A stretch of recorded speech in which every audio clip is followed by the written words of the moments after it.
ibaratnya jatuh bangun mengejar jurnalis, tiba-tiba lagi di puncak karir, punya program sendiri, ditawarin menjadi wamen. Apakah waktu itu, aduh sayang nih karir jurnalis gue, atau gimana gitu? Dan orang tua saya itu bukan orang yang berada, keluarga saya juga bukan orang berada gitu kan, sehingga saya itu terbiasa dari kecil ya bekerja keras gitu. Saya harus bantu kakek saya, misalnya kakek saya pada musim kemarau kerja jadi tukang batu gitu, ya udah saya bantu kakek saya jadi tukang batu juga. Selain Bali, tempat wisata mana yang paling rekomen dari Niluh? Wisata itu sekarang kita bicara kan pada dua hal, yaitu quality dan sustainability. Jadi kita percuma kita bicara ekonomi kalau dia tidak berkelanjutan.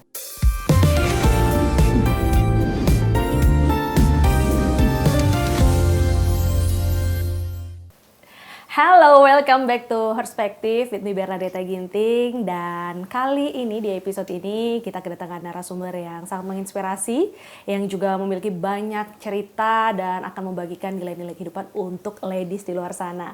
Niluh Puspa, Hai Deta, Wakil Menteri Pariwisata. Thank you loh udah main ke Okezone. Makasih juga loh. Apa kabar? Selain bertemu di lapangan, bertemu di studio ya. Akhirnya kita bertemu tapi dengan ini ya situasi yang beda. Tidak rebutan narsum lagi. Kita tidak gontok-gontokan mic lagi dulu kan. Gimana hari-hari sebagai wamen? Padat dan ya penuh dengan inspirasi, penuh dengan banyak ketemu orang, menyenangkan juga. Menyenangkan ya, walaupun tantangannya pasti jauh lebih besar. Tantangannya ya pasti lebih besar ya, karena bicaranya negara, bicaranya soal kebijakan, bicaranya seluruh Indonesia gitu, jadi ya challenging. Tapi kalau aku denger Niluh tuh biasanya kan identik dengan Bali. Cuman kalau aku kepoin gitu, Kak Niluh nih ternyata besar di Makassar malah ya. Iya. Itu gimana ceritanya? Iya, jadi sebenarnya saya tuh hidup ada di Bali dan Sulawesi Selatan. Jadi dua provinsi yang membesarkan saya gitu. Jadi saya lahirnya tuh di Bali, tapi pas usia 3 bulan orang tua saya itu transmigrasi ke Sulawesi Selatan gitu. Nah setelah itu saat mau sekolah dasar pindah lagi ke Bali. Jadi saya sekolah SD-nya di Bali lagi. Terus pas SMP pindah lagi ke Sulawesi Selatan. Bolak-balik. Pas SMA pindah lagi ke Bali. Itu kenapa?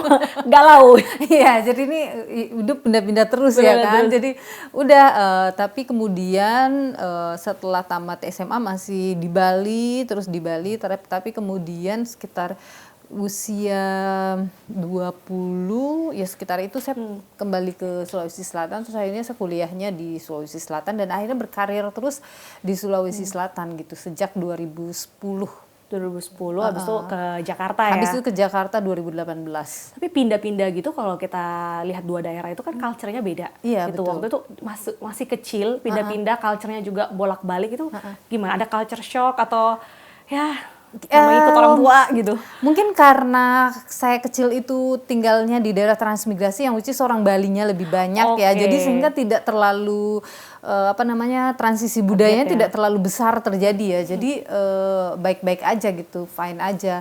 Dan lingkungan saya itu lingkungan orang-orang Bali semua rata-rata gitu. Kalau kita sembahyang itu juga di lingkungan orang-orang Bali semua. Jadi tidak terlalu kaget gitu ya. Tapi dan kemudian meskipun memang culture-nya agak beda antara orang Sulawesi dengan orang Bali ya kan karakternya itu sangat berbeda, tapi sejauh ini mungkin karena sudah terbiasa karena udah terlalu dari kecil gitu ya dengan mereka, jadinya saya nggak terlalu terkaget-kaget gitu sih. Awal-awal mungkin agak rada-rada kaget karena orang Bali itu kan lebih kepada, karena mungkin dia pariwisata sejak dulu ya, jadi sehingga mereka ramah. Lebih hospitality-nya lebih ramah, lebih banyak nggak enaknya. Dan sementara orang Sulawesi Selatan itu lebih frontal, kemudian lebih terbuka. Artinya dia tidak ada menahan diri untuk sesuatu hal pasti akan diomongin aja gitu ya. Jadi sehingga awal-awal agak kaget, tapi lama-lama jadi ya udah terbiasa aja gitu. Jadinya saya juga jadi orang suka bilang kayak ini orang Bali atau orang Makassar sih lugas, ada sisi lugas ikut juga. Jadi lugas, jadi terbuka, jadi ya seperti itu. Tapi itu berpengaruh nggak dengan dua culture itu akhirnya membentuk Niluh kan? Kalau dulu sebelum kita ngomongin sebagai wamen ini kan as a jurnalis yang tegas. Programnya kan juga penelusuran, investigasi itu kan membutuhkan keberanian sih. Karena nggak semua orang berani menginvestigasi sampai ujung kayak gitu kan. Kayaknya karena lama tinggal di Sulawesi Selatan terpengaruh dengan apa ya, budaya dan kebiasaan orang Sulawesi Selatan yang berani. Terbuka, lugas, jadinya saya juga begitu, makanya suka jadi pertanyaan ini sebenarnya orang Bali atau orang Makassar. Oke, tapi kalau ngomongin masa kecil gitu, banyak orang tuh kan yang terbentuk karena pengalaman masa kecil dia dari watak, mungkin cita-cita, lalu juga habit gitu. Kalau dari masa kecil Nilu tuh kayak dulu tuh gimana sih gitu? Apakah memang udah dari kecil udah tegas atau udah ya kayak konsisten pokoknya A B B gitu? Iya, jadi karena saya tuh dari kecil dibiasakan oleh orang tua saya itu apa ya? Saya tuh kan dari kecil tidak selalu sama orang tua, sehingga terbiasa mandiri. Jadi sehingga karakter itu tuh terbawa terus gitu. Jadi saya sampai sekarang itu terbiasa nggak depend sama orang lain, ngambil keputusan tuh sendiri, apa-apa cepet ngambil keputusan, jadi nggak bergantung sama nungguin orang lain nih untuk ngambil satu keputusan, nungguin dulu orang lain tuh nggak terbiasa seperti itu, sehingga itu kebawa nih sampai sekarang gitu. Makanya kalau orang Bali itu sebenarnya berpindah merantau. Sebenarnya orang Bali itu karakternya tidak ini ya, dengan merantau itu tidak terlalu, bukan karakter orang Bali sebenarnya merantau jauh. Bali ya stay in Bali. Bali itu stay in Bali gitu. Tapi kalau saya karena mungkin dari kecil sudah dibawa merantau, terus kemudian saya dari kecil juga terbiasa ditinggal dan kemudian dipaksa dalam tanda kutip oleh keadaan mengambil keputusan sendiri. Jadinya saya berani merantau sendiri, kemudian saya ke Makassar sendiri, saya ke Jakarta sendiri, tanpa ada keluarga di Jakarta, tanpa ada senderan di Jakarta, berani aja gitu. Yaitu karena kehidupan dari masa kecil yang dipaksa untuk sendiri itu gitu. Berarti kalau aku menangkap, sorry kalau salah, jadi Kak Nilu tuh bisa dibilang masa kecilnya ibaratnya juga tough gitu. Banyak hal hidup yang mungkin tidak sejalankah dengan keinginan atau memaksa Kak Nilu, kayak gue harus berjuang kayak gitu.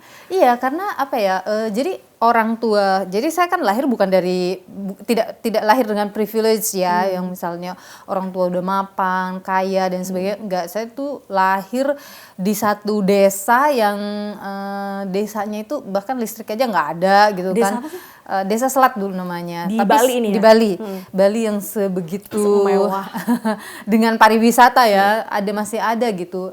Desa saya itu bahkan tidak terlalu jauh dari pusat pariwisatanya Buleleng, yaitu Pantai Lovina.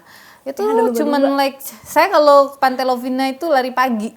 Jadi cuman 4,5 kilo aja dari rumah gitu kan, deket sekali. Tapi pada masa saya kecil, tempat saya itu listriknya belum ada, jalannya belum diaspal, saluran air belum ada, seperti itu kan. Jadinya dan orang tua saya itu bukan orang yang berada, keluarga saya juga bukan orang berada gitu kan, sehingga saya itu terbiasa dari kecil ya bekerja keras gitu. Orang tua saya mendidik saya untuk jadi mandiri. Saya juga tinggal dengan kakek yang kakek dan nenek saya dari kecil kan, saya tinggalnya, jadi saat SD itu saya tinggalnya sama kakek dan nenek dan adik-adik saya karena orang tua saya merantau kan. Nah, kakek saya dan nenek saya itu petani gitu, petani yang actually bukan petani sawit ya, yang punya sekian puluh hektar sawit gitu ya, tapi petani gurem gitu loh, petani yang kebun, yang buah-buahan, ya seperti itulah ya, yang bukan yang punya kebun sekian hektar gitu, nggak ada gitu, hanya petani gurem gitulah ya. Sehingga sama kakek saya selalu dididik untuk mandiri dan selalu dididik untuk hidup sesederhana mungkin.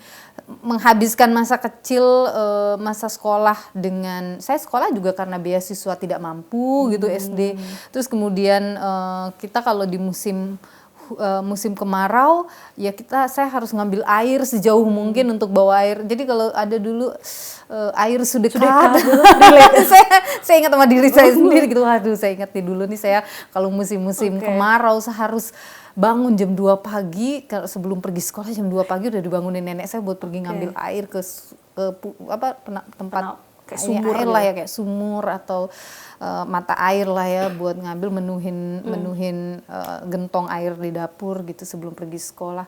Begitu kalau musim hujan, karena jalanan tidak diaspal, saya harus pergi sekolah tidak pakai sepatu, karena kalau pakai sepatu sepatunya rusak kan, jalannya nggak diaspal gitu, jadi lumpur dan sebagainya. Jadi melewati dulu sih masa kecil kayak, aduh gak suka banget dengan hidup ini gitu kan. Saya harus bantu kakek saya, misalnya kakek saya pada musim kemarau kerja jadi tukang batu gitu, ya udah saya bantu kakek saya jadi tukang batu juga. Terus kalau musim panen jadi buruh panen, ya udah saya juga jadi buruh panen sama kakek saya. Jadi kayak semua pekerjaan buruh tuh udah saya lakuin dari zaman kecil gitu kan. Jadi udah terbiasa tough aja gitu, sehingga waktu kecil saya berpikir, aduh saya nggak suka hidup ini gitu. Maksudnya saya nggak suka dengan apa yang saya jalanin ini gitu, dan saya ingin sesuatu yang berbeda di masa gede nanti gitu. Kalau saya udah besar, saya ingin yang lebih baik, kehidupan yang lebih baik, ingin memberikan sesuatu yang lebih untuk keluarga saya. Oh, saya nggak pengen tinggal di rumah yang seperti ini. Saya ingin suatu kalau udah besar nanti bisa bikinin rumah buat kakek saya, buat nenek saya, atau buat keluarga. Ya kayak gitulah. Tapi itu angan-angan anak kecil ya dulu. Ya seperti itulah. Kalau pergi sekolah harus jalan kaki. Kalau nggak pernah punya uang jajan di sekolah. Jadi jadi saya senang Pak Presiden punya program makan bergizi gratis ya. Saya tuh relate, kenapa? Karena waktu saya kecil itu saya nggak pernah jajan di sekolah. Jadi karena nggak pernah punya uang jajan, jadi selalu menahan lapar di sekolah gitu. Jadi pada saat ada makan bergizi gratis, orang-orang yang dalam situasi seperti yang saya alami, saya yakin mereka sangat bahagia, dan mereka sangat ini akan menjadi sesuatu yang bisa membantu pemenuhan gizi mereka seperti yang saya alami waktu saya kecil dulu gitu. Jadi very tough, tapi mungkin sekali lagi Tuhan tidak memberikan ujian yang melebihi batas kemampuan kita ya kan. Dan mungkin di balik kesuksesan itu memang banyak sekali cerita gitu. Bahkan itu yang akhirnya membentuk Kanilo dipercaya sebagai presiden, karena itu pengalaman hidup yang membuat mungkin cara bekerja, cara berpandang yang lebih dewasa seperti itu. Nah, tapi kalau melihat dari cerita itu, lantas kenapa memilih sebagai jurnalis gitu? Ini juga kecelakaan. Tapi dari penyiar radio dulu kan? Iya benar. Jadi kan gini ya, saya itu masa sekolah saya itu kan berat ya, karena saya tamat SD waktu itu. Jadi sekolah SD itu berat ya, karena orang keluarga saya itu nggak mampu kan. Jadi pas saya SD itu karena saya dapat beasiswa, ya dengan segala keterbatasan saya menyelesaikan SD saya. Tamat SD. Nenek saya tuh bilang, karena saya tinggal sama nenek saya tuh bilang, aduh saya tuh nggak punya uang deh buat sekolahin kamu, ya kamu tamat sekolah ini kamu ke kota aja ya, ikut sama tante kamu kerja jadi pembantu di rumah bosnya tante kamu. Jadi tante saya itu tamatan SMP dan dia itu kerja jadi penjahit di garment. Nah dia bilang gitu kan sama saya, wah waktu itu saya sedih banget dong, karena saya itu meskipun sering lapar-lapar di sekolah karena nggak punya uang jajan, tapi suka sekolah gitu. Jadi saya dulu kalau waktu SD itu kalau jam istirahat kan 2 kali tuh ada jam istirahat. Ya. Saya kan nggak mungkin ke kantin, karena kalau ke kantin tuh saya pengen jajan gitu kan. Jadi saya akan memilih ke perpustakaan, membaca buku. Kalau misalnya bukunya udah habis yang itu, saya pindah lagi buku yang lain. Saya waktu SD di sekolah dasar saya yang di kampung itu, waktu SD saya menghabiskan satu buku, yaitu buku tentang Nabi Muhammad loh. Padahal saya Hindu. Benar. Buku tentang agama. Saya jadi tahu, tapi itu biasanya orang buku motivasi ya. How to be a leader. Saking buku-buku itu udah saya baca semua. Buku terakhir, wah ini buku tentang Islam ini, tapi nggak apa-apa deh saya baca gitu. Saya baca sampai habis saya itu buku gitu. Tapi dari situ, dari banyaknya buku-buku yang saya baca, saya tuh menyukai belajar gitu. Saya suka belajar, meskipun saya nggak pinter-pinter amat ya. Saya suka belajar. Saya sedih banget kan, aduh gimana. Tapi saya nggak mungkin bantah nenek saya kan. Akhirnya saya cuma diem aja, terus saya pergi sembahyang sama Tuhan. Kayak, Tuhan Jadi di Bali itu kan Hindu itu selalu ada persembahan ya kan. Jadi kalau kita sembahin itu kita ada persembahan ke Tuhan. Jadi saya persembahkan ke Tuhan tuh saya bilang, Tuhan, namanya anak kecil. Polos pasti. Saya tuh kalau mikir juga sampai sekarang, kok bisa ya saya, kok waktu kecil itu saya terpikir gitu untuk bernegosiasi dengan Tuhan gitu kan. Ya saya bilang, Tuhan, hari ini aku kasih permen ya. Tapi saya pengen sekolah ya. Bantuin saya biar saya bisa sekolah ya gitu kan.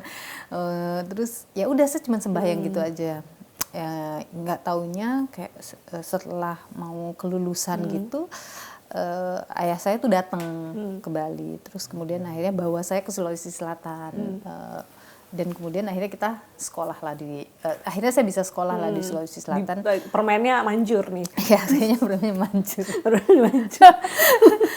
Sekolah lah saya SMP kan, sekolah SMP. Terus habis itu pas SMA saya sekolah lagi. SMA juga saya SMP juga saya sekolah sambil ya untuk dapat uang-uang tambahan dengan segala keterbatasan yang kami miliki. Ya, akhirnya saya bisa tamat SMP. Terus SMA juga saya sekolah sambil kerja juga gitu.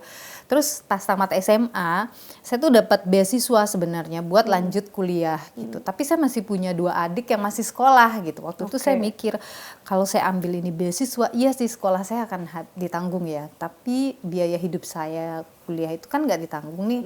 Nah, saya kan harus kerja, berarti sekolah sambil kuliah sambil kerja. Nah, kalau uang hasil kerja saya pakai biaya hidup saya, yang bantuin adik-adik saya tuh siapa gitu. Akhirnya saya memilih untuk udah deh nggak usah kuliah dulu, mendingan saya kerja dulu aja gitu. Ya udah, saya kerja. Nah, sebagai hanya lulusan SMA kerja itu kan pilihan terbatas. Ya, pilihan terbatas. Saya tamat SMA itu kerja di garment di Bali. Saya sempat kerja di hotel juga, terus saya juga sempat kerja jadi sales door to door juga, jualan sepatu. Terus saya sempat banyak lah, saya pernah di toko juga dan lain sebagainya. Terus akhirnya setelah di Bali saya merasa no option gitu, itulah kenapa saya ke Makassar kan. Makassar, saya udah nyari-nyari kerja, waduh nggak dapat. Nah, saya ngekos, tetangga saya itu kerja wartawan, tetangga kosan saya. Nah, dia nawarin, kamu mau nggak nyobain di radio? Aduh, saya cuma lulusan SMA, nggak punya basic public speaking dan lain sebagainya. Tapi ya udahlah, saya coba gitu. Saya ke radio itu sudah 1 bulan training. Ternyata saya nggak lolos gitu. Sempat nggak lolos dulu. Nggak lolos dulu. Akhirnya saya udah pasrah, kayaknya saya harus nyari kerjaan lain di toko aja mungkin yang paling enggak tuh dapat gaji gitu kan. Karena nih uang udah menipis nih kan gitu. Tapi akhirnya teman saya yang satu dia mahasiswa komunikasi. Minta tolong saya, dia bilang, "Kak, anterin saya dong, saya lagi mau coba training ya kalau nggak salah." Bukan training, apa sih namanya? Ikut pelatihan? Bukan, kalau kuliah terus dia mau magang. Magang, tapi dia mau magang ke radio itu, ada radio lain.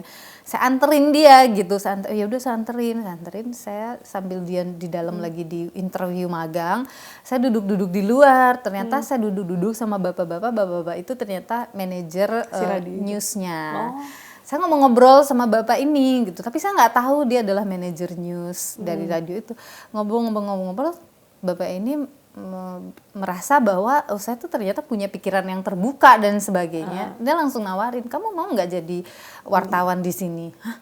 Saya nggak pernah jadi wartawan, Pak. Saya cuma lulusan SMA. Nggak apa-apa, tapi kamu mau belajar. Nama beliau tuh Asdar Muiz RMS, almarhum. Saya bilang, Bapak beneran nih Pak? Bilang beneran. Ya tapi gaji yang terbatas. Ya saya ambil kesempatan itu. Ya udah saya ambil kesempatan itu.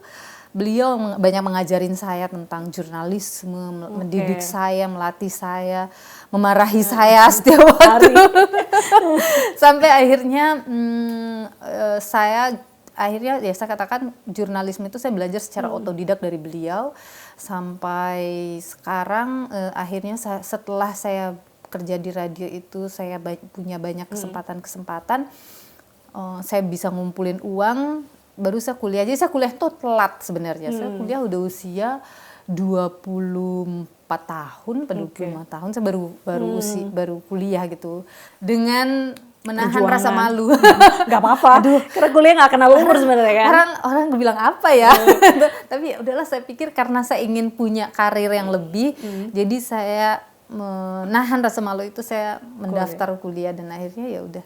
Tapi kadang di dalam hidup itu kita suka bertemu dengan orang-orang yang unexpected. Yes, Karena betul. dan ternyata orang itu justru yang membukakan banyak pintu rezeki di depan. Ya, jadi saya tuh selalu bilang begini ya. Saya dalam hidup saya selalu katakan bahwa kita tuh harus selalu berbuat baik dan berpikir baik dan terbuka kepada siapapun. Karena kita nggak pernah tahu dari pintu mana rezeki itu datang gitu betul, kan. setuju. Kita nggak pernah tahu, kita nggak bisa memandang seseorang itu rendah. Kalau ternyata siapa yang tahu besok rezeki justru datang dari orang tersebut gitu. Kita nggak pernah bisa tahu bahwa mungkin besok rezeki datang dari seorang tukang becak. Besok mungkin rezeki datang dari seorang OB gitu. Jadi saya selalu berpikir dan selalu menanamkan dalam diri saya bahwa jangan pernah memandang orang lain lebih rendah dari diri kita sendiri gitu, karena Tuhan tuh maha membolak-balik keadaan dan situasi ya. Jadi dan saya banyak dibantu oleh orang-orang yang unexpected gitu. Iya. Kalau di agama saya itu apa yang kamu tabur itu yang kamu tuai. Nah kalau Mungkin di Hindu itu ada namanya karma ya. Iya, karma gitu. Jadi apa yang kalau kita berbuat baik hasilnya akan baik. Gitu. Kayaknya semua agama mungkin mengajarkan hal yang sama. Iya benar. Dan dalam Hindu itu kan saya berbuat baik pada Deta, mungkin Deta tidak membalas berbuat baik pada saya, tapi mungkin saja Masnya yang berbuat baik pada saya gitu, atau mungkin yang lain lagi yang berbuat baik pada saya gitu. Dan kita tidak bisa menganggap perbuatan baik dari orang-orang ini sebagai hal yang tunggal gitu. Tapi kita harus melihat itu dari perspektif yang lain. Pun kalau ada yang berbuat jahat pada kita jangan selalu mengatakan, wah dia jahat banget ya sama saya. Tapi mungkin kita bisa melihatnya dari perspektif yang lain lagi gitu. Mungkin dia lagi lelah. Dia juga punya, atau mungkin ini balasan dari perbuatan jahat saya pada Deta, saya dibalas oleh orang lain seperti itu juga. Jadi karena di Hindu kita mengenal konsep karma ya gitu.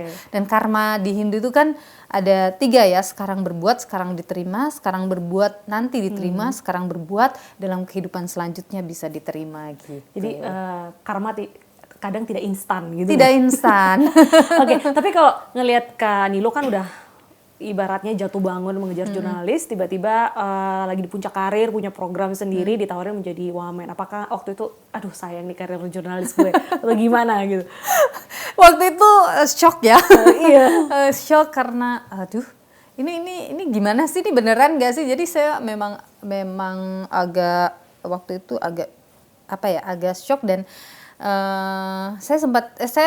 saya katakan memang bahwa tunggu dulu ya bentar, saya siaran dulu nih, soalnya saya lagi mau siaran gitu. Oh itu program udah pasti kayak twing gitu kan? Sambil siaran, sambil dialog, sambil mikir, ini yang tadi ini telepon beneran gak sih? Jangan-jangan hacker gitu. Jangan-jangan hacker kan.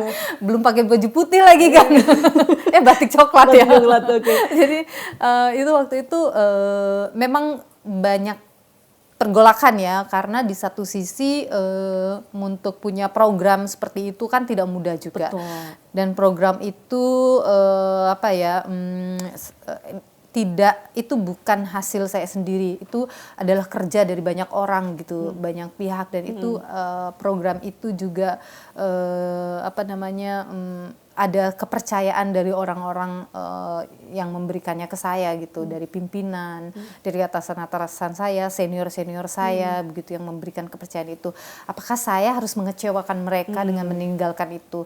Dan apakah saya menjadi orang yang tidak tahu diri ketika meninggalkan itu begitu saja? Banyak sekali pergolakan yang terjadi dan tapi saya beruntung juga, sekali lagi Tuhan maha baik dengan saya karena mendapat support dari senior-senior saya dan atasan-atasan saya. Mereka banyak memberikan saya perspektif, banyak mereka memberikan pandangan ke saya yang pada akhirnya memantapkan saya untuk ini mungkin adalah takdir saya yang ini tidak pernah saya minta, tidak pernah saya mimpikan. Benar-benar terbayangkan. Iya, saya berpikir ini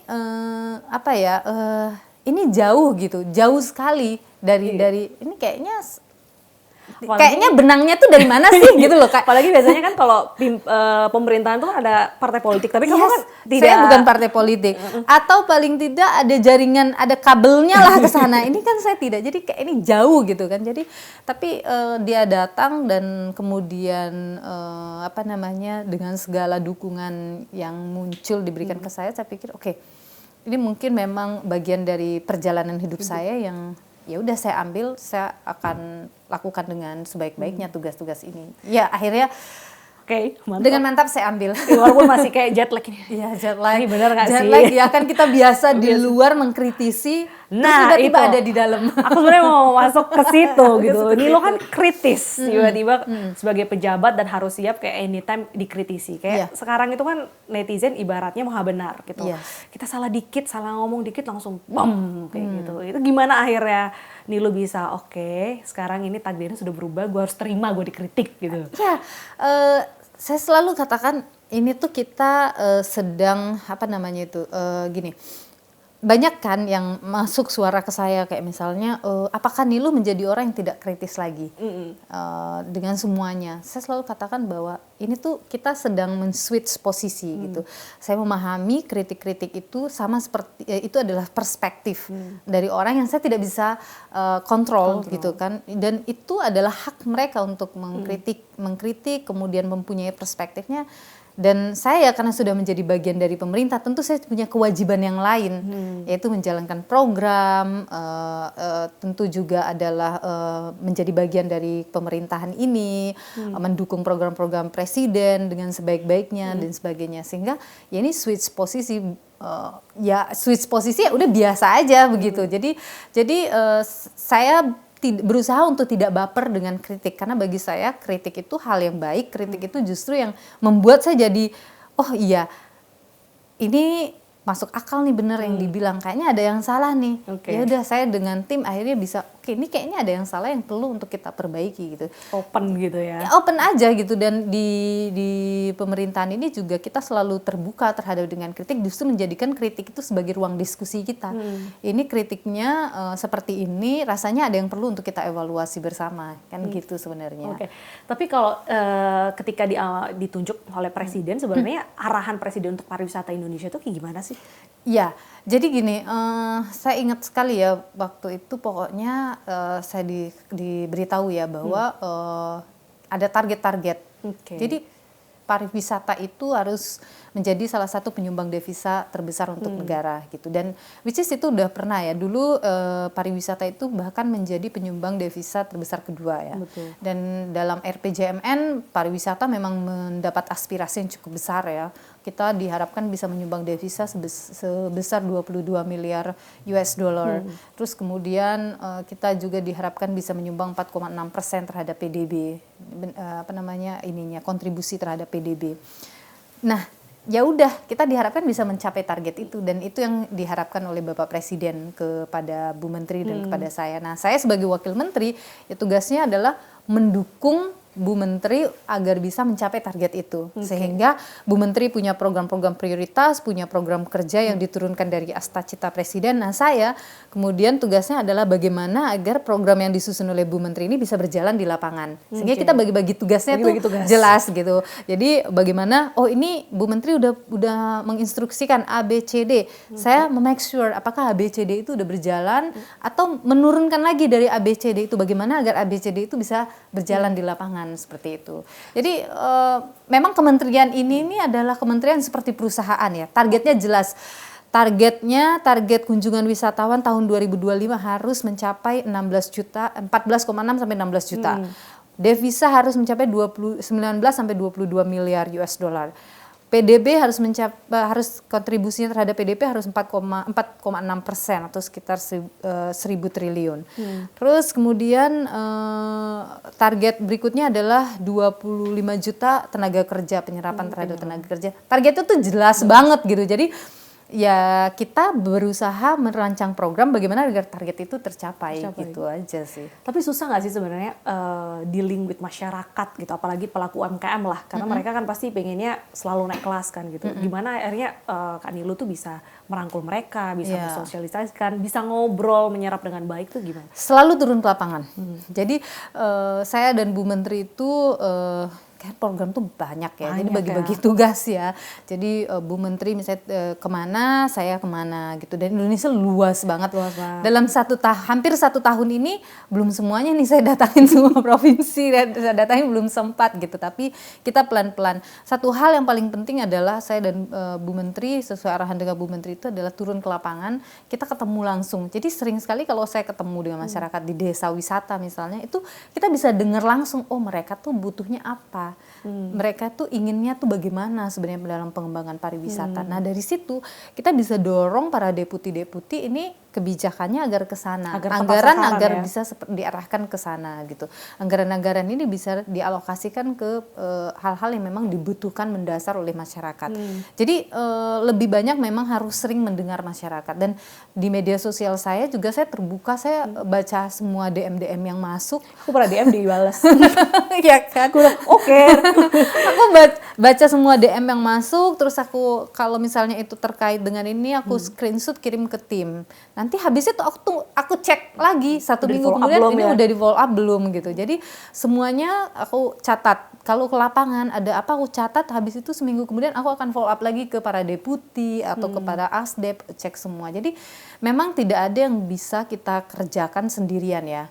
Selain ketemu masyarakat, ini kan sering masyarakat tuh kan nggak mau tahu, pokoknya pemerintah ya pemerintah. Mau itu misalnya masalah jalan, oh bukan urusan Kemenpar, mereka nggak mau tahu soal itu kan. Mereka kalau udah ketemu pemerintah ya udah ngeluh aja semuanya kan. Nah sekarang bagaimana kita mengkonekkan ini lagi, nanti kita konekkan sama kementerian yang lain, kalau memang di kementerian yang lain dan sebagainya gitu. Jadi so far Pak Presiden kan menginginkan kita kolaborasi ya. Jadi ya udah selain ketemu masyarakat, terus kemudian di level atas kita ketemu dengan wamen yang lain, kita komunikasikan dengan Bu Menteri, kita komunikasikan dengan kementerian yang lain supaya semuanya bisa jalan dengan baik. Gitu. Oke, ini ada pertanyaan menarik nih. Selain Bali, tempat wisata mana yang paling rekomen dari Nilu? Paling rekomen nih, jangan Bali, jangan Raja Ampat, apalagi nih yang terkenal nih. Aduh, saya tuh langsung bingung mana ya, saking Coba banyaknya. Oke, selain Bali, Toraja. Toraja, oh aku belum pernah sih. Belum pernah? Belum pernah. Harus pergi deh ya. Toraja itu yang ada ini nggak sih makam? Betul sekali, jadi kamu harus ke Toraja. Kemudian udah selain ke Toraja juga ke Wakatobi udah? Wakatobi belum. Ke Wakatobi. Tiketnya mahal. Langsung aja. Langsung padam. Pak Dudi. Oke. Wakatobi, Toraja, daerah sini ya. Ini Sulawesi ya. Sulawesi. Dan banyak lagi. Aduh banyak kalau saya sebutin satu-satu kamu bingung nanti butuh berapa tahun gitu untuk mengunjungi semua tempat itu. Terus kemudian kalau kan Lake Toba udah lah ya. Udah tahu kan. Aceh udah? Oh Aceh belum? Aceh. Jadi Aceh ini juga bagus sekali, saya tuh kayaknya. Pantai ya kalau Aceh itu katanya. Aceh ada pantai, ada gunung. Udah tahu Kopi Gayo kan? Tahu Kopi Gayo. Nah, itu juga daerah yang saat ini lagi ramai dan lagi banyak orang suka datang ke sana. Muaro Jambi di Jambi. Betul ya. Kadang ada nama yang kayak nama satu tempat ternyata bukan. Itu Muaro Jambi itu ada situs yang luar biasa sekali, peradaban ininya Buddha di sana. Itu aset kebudayaan sebenarnya, tapi kita selalu kolaborasi kan ya. Terus kemudian kalau di Jawa udahlah ya. Jawa udah. Udah hafal semua kan? Hafal Jogja, Solo. Karena kan enak kadang road trip pakai mobil. Jadi udah keliling Jawa aja, Banyuwangi deket-deket timur udah hafal kan. Kemudian kalau Kalimantan NTT ada sih Kalimantan udah pernah lihat orang utan sih yang belum. Bintan itu bagus ya. Bintan itu saya udah kesana. Bintan tuh bagus banget. Itu pulau yang kisahnya itu menarik karena pulau itu dulunya dipersembahkan oleh raja kepada calon istri. Lengkap di dalamnya, ada masjid diberikan, ada istana, ada permandian. Jadi zaman dulu orang tuh dikasih pulau kalau mau dinikahin. Zaman sekarang kan. Jadi saya bilang, zaman Sekarang pulau jual beli ramai. itu bukan cuma pulau masih isi-isinya sama istananya dikasihnya. Aduh, jual beli pulau. Jadi itu ada histori yang sangat menarik tentang sebuah kisah cinta. Oke, Kanilu, kita akan main game. Sebenarnya ini bukan game sih, tapi ada beberapa pertanyaan yang mendebarkan. Ini kita sudah collect Semoga dari... pertanyaannya bukan matematika atau fisika ya. Bukan, ini pertanyaan dari netizen internal. Dari redaksi, biasanya kita suka kumpulin gitu. Ini ada dendam pribadi nih nanti. Ini boleh aku yang biar surprise gitu. Benar atau salah? Aduh. Kerja di pariwisata itu kayak liburan terus. Oh. Bisa benar, bisa salah juga. Benar juga sih ya. Ya. Kayak tadi udah tahu dari Sabang sampai selama Merauke. menikmati, ya rasanya kerja itu seperti liburan. Jadi awalnya meeting capek, tapi meetingnya di pinggir pantai gitu. Jadi kalau stres langsung healing gitu. Liatin ya kan. Saya dulu waktu saya dikasih jadi wamen pariwisata, saya enak nih jadi wamen pariwisata. Ternyata udah settle ya kan, pariwisata Indonesia nggak perlu diapa-apain, udah settle menjadi. Ternyata masuk pusing juga ya. Masalahnya banyak. Masalahnya banyak birokrasi pasti jet lag dong. Waduh. Dan itu koordinasi karena tidak ada satupun pariwisata nggak bisa dipandang satu aja, karena mau ngomongin soal jalan kita harus ke PU. Iya. Mau ngomongin destinasi kita mesti ke pemerintah daerah, karena Kemenpar nggak punya destinasi, yang punya destinasi kalau nggak pemerintah daerah, Kementerian Kehutanan, kalau nggak Kementerian Kehutanan, yang punya Kementerian Kebudayaan atau swasta dan sebagainya. Mau ngomongin soal tiket pesawat mahal ya kita harus koordinasi sama Kementerian Perhubungan, BUMN dan sebagainya, dan maskapai. Mau ngomongin apa lagi? Apalagi nih bantuan. Nggak ada internet, kita harus pergi lagi ke Kementerian.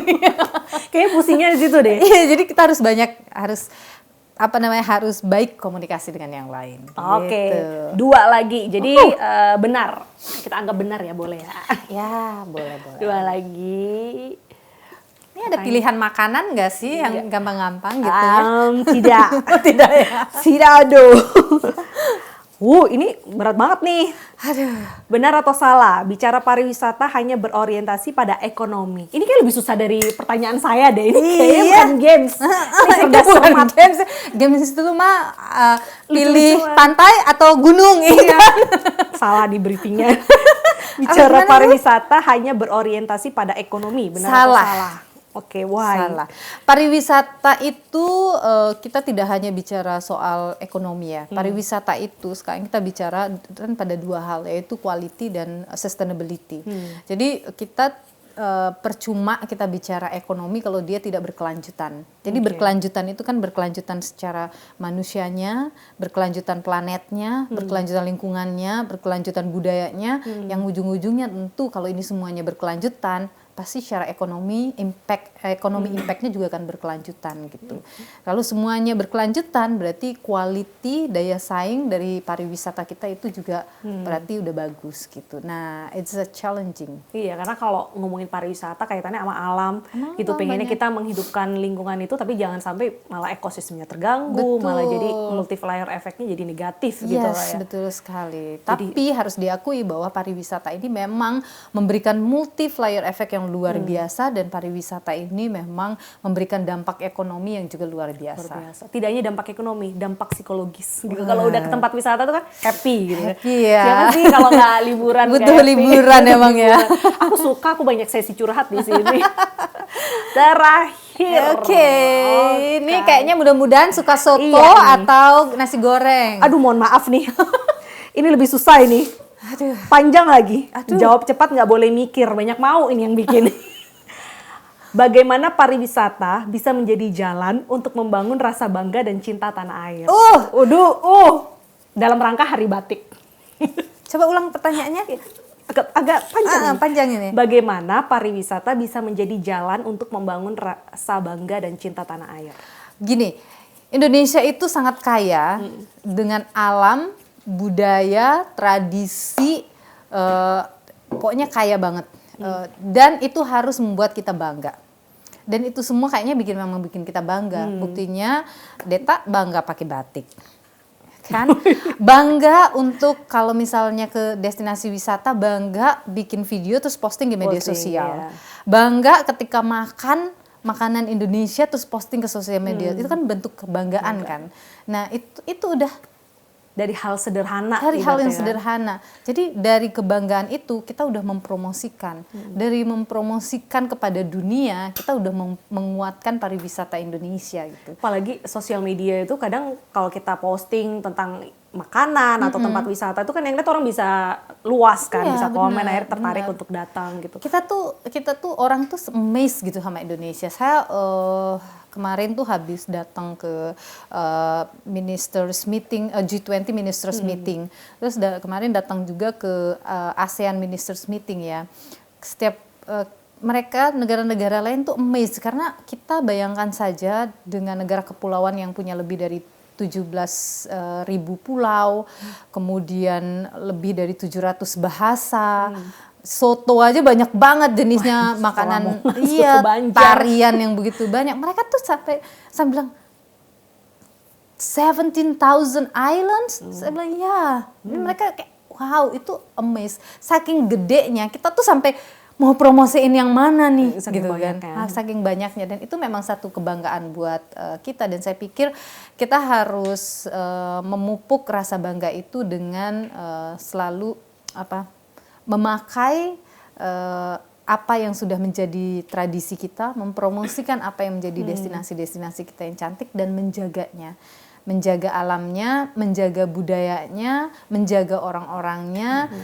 Akhirnya dengan sendirinya kita sudah menjaga keberlanjutan dari pariwisata Indonesia itu. Gitu. Oke, bangga tidak perlu dari hal besar tapi bisa dari hal sehari-hari. Betul. Oke, Nggak perlu melebih-lebihkan juga. tapi pakai batik juga Ini suatu cantik loh kebanggaan. batiknya. Kita sama biru loh ya. Iya, tapi di sponsor. Jujur banget. Kita sama biru loh, tapi aku nggak sponsor. Tapi biru tuh lambang occasion loh. Thank you so much. Oh ya, mungkin memang udah ditakdirkan, Ditakdirkan ya. kayak gitu. Apakah saya akan jadi pemretnya? Oh, Amin. Kita lihat. Pak Masirom, sorry. Kan pemretnya Pak Masirom tadi. Maaf. Oke, thank you Kak Nielo. Terima kasih juga, sudah Deta. datang ke Okezone. Terima kasih banyak cerita yang menginspirasi tadi, apalagi waktu kecil ya. Bahwa hidup itu kadang kita ngerasa udah yang paling berat, tapi ternyata di luar sana mungkin banyak orang yang sama-sama berjuang untuk kita. Kita harus selalu baik sama orang, karena kita nggak pernah tahu perjuangan orang lain seperti apa. Dan kita harus saling menghargai itu tepatnya betul sebagai sekali. manusia dan sebagai perempuan. Yeah. Terima kasih, Terima sukses kasih as a juga. woman. Semoga semua tadi arahan dari Presiden dan para wisata kita semakin mendunia. Semakin mendunia, semakin berdaya saing. Deta ditunggu jalan-jalannya. Yes, kasih saya tiket gratis. Sampai jumpa, ladies. Bye. Jangan lupa juga nonton Perspektif setiap hari Sabtu jam 6 sore hanya di YouTube @officialokezone. Bye. Bye.